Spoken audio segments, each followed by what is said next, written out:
तरी दया येईल. नको रे, तो कीर्तनकार माणूस आहे, त्याला काय त्रास द्यायचा. पण हा जो खळ आहे, या खळाला कधी कोणाचा कंटाळा यायचा, शिव्या देत राहणार, निंदा करत राहणार, हो, त्रास देत राहणार, त्याला कोणाची कीव येणार नाही. तुकाराम महाराज म्हणतात, हो, अशा प्रकारचा जो खळ आहे, अलग लक्षामध्ये, त्याला वज्राशी उपमा दिली. विठ्ठल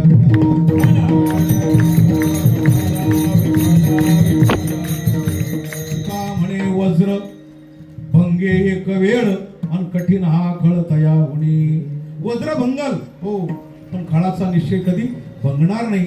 अशा प्रकारचा जो खळ आहे, हो, त्याला तुकाराम महाराज उपमा देतात. ते म्हणतात, हो, आता तुम्ही जर सुधरवायचा प्रयत्न केला, निंबाचं झाड आरंभाला लावलं आणि त्या निंबाच्या झाडाला कंद लावल्यापासून म्हणा किंवा रोपटं लावल्यापासून निंबाचं, हो, त्याला सुरुवातीपासून साखरेचं पाणी, साखरेचा पाक घातला. साखरेचं पाणी करायचं, रोज त्याला घालायचं. कशाला?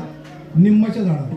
मला वाटतं महिना 2 महिने जर हा प्रयोग केला, साखरेचं पाणी, साखरेचा पाक तयार करून जर त्या निंबाच्या झाडाला घातला, तर त्या निंबोळ्या गोड नक्की येतील, आहे ना?